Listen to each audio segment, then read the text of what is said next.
Gracias, señor Somalia. Luego a nuestra invitada, señora Aung San Suu Kyi, presidenta de la Liga Nacional para la Democracia y miembro del Parlamento de la República de la Unión de Myanmar, que se sirva a pasar a la tribuna para pronunciar su alocución ante la conferencia. De usted la palabra.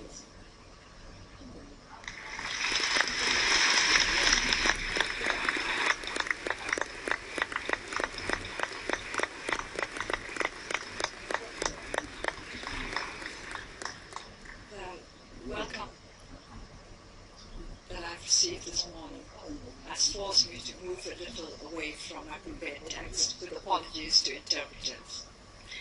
Mr. President of the Conference, Director General, distinguished delegates, ladies and gentlemen, before I start my prepared address, I would like to thank you all for this totally unexpected, very warm welcome. It has moved me profoundly, and I hope that in the future we shall be able to work together to build a world where all of us can move closer to one another.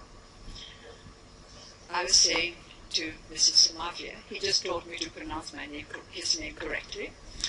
I was saying to Mrs. Somavia that whenever I meet people from South America, I feel as though I were meeting members of my own family, because we have been through the same experiences, our countries. But I think this applies to many other countries besides the ones in South America. So coming here, it feels as though I have come back to meet long-lost members of my family.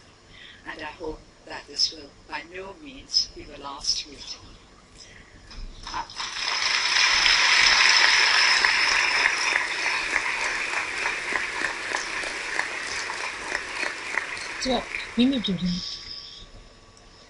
The International Labour Conference is a pioneer and an example of inclusiveness. Delegates of workers and employers, as well as government, coming together to find effective solutions to complex problems, demonstrate the value of meaningful exchange between relevant stakeholders. However, I do not stand here as a representative of workers, or of employers, or of government, not yet anyway. Perhaps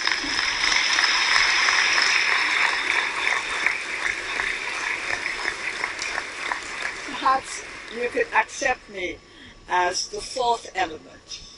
I am one of those countless people whose lives are impacted by labor issues.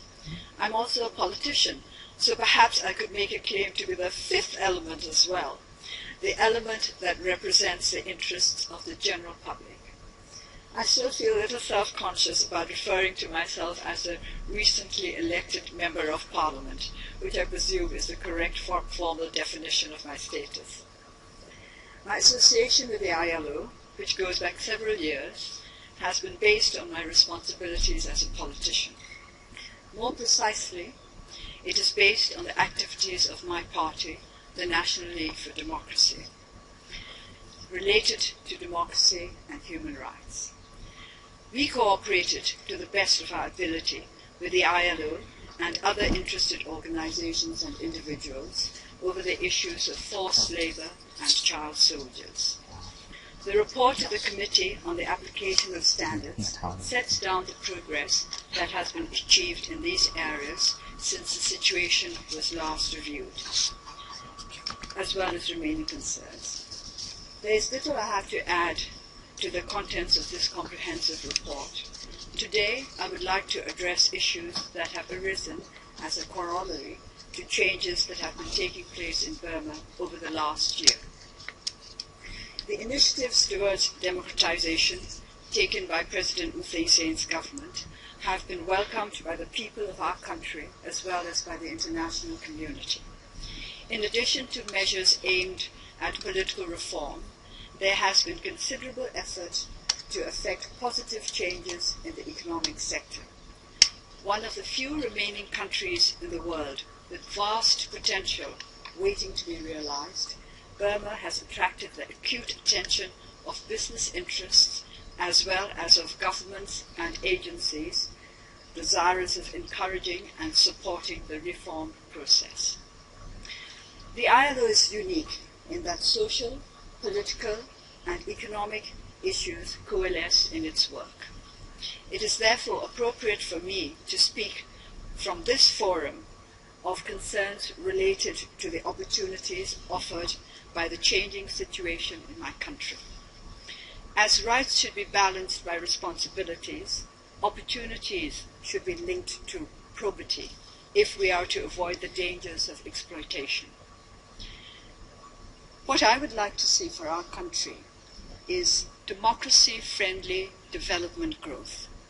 I would like to call for aid and investment that will strengthen the democratization process by promoting social and economic progress that is beneficial to political reform. The National League for Democracy has repeatedly emphasized the need for rule of law and an end to ethnic conflict in our country. Unless these basic requirements are met, the foundation for healthy social, political, and economic growth cannot be laid down.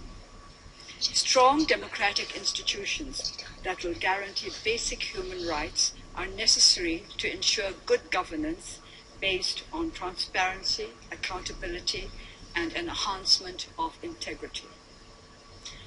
Am I overly ambitious? Well, perhaps.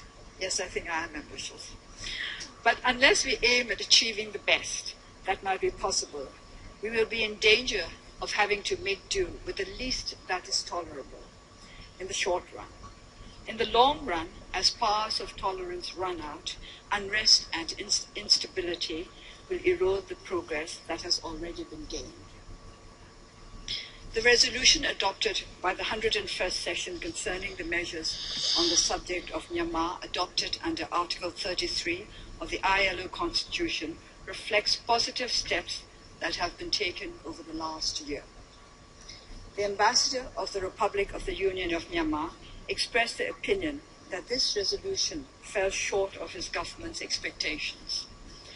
The worker vice chairperson, on the other hand, stated that it was not easy for the workers to accept the resolution.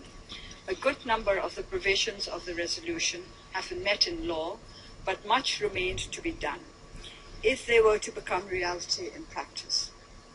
A worker member of the delegation from Burma, however, focused mainly on the creation of job opportunities and urged the lifting or suspension of all international sanctions and also invited investment. Although I do not officially represent either workers or employers or government, in the capacity of the fifth element, I met, in preparation of my trip to Geneva, individuals and organizations that have been engaged in the promotion of workers' rights over many years. Those I met in Burma expressed concerns that reflected the presentation made by the workers' member to the Committee on the application of standards with regard to forced labor. In addition, they highlighted the importance of ensuring legislation that would protect workers' rights. They pointed out that although a number of laws relating to labor were theoretically in force at present, some were obsolete or anachronistic. Some have not been translated into Burmese, and some, such as the Minimum Wage Act, have neither been abolished, nor replaced, nor yet in force either. Further, they expressed concern that the newly enacted Workers' Association Act did not provide sufficient protection from government interference in the matter of trade union funding, and that strike regulations should be less restrictive to avoid bias in favor of employers. They also put forward the opinion that the Workers' Association Act should be entitled the Trade Union or Labor Union Act, and that it should cover other workers besides those in industry. The above points related to new labor legislation indicate the need for greater transparency in the legislative process, that the views of stakeholders could be taken into consideration before new laws are promulgated. More democratic practices will offer greater protection for the rights of workers and of all citizens in general. The creation of job opportunities was also a high priority for the advocates of workers' rights.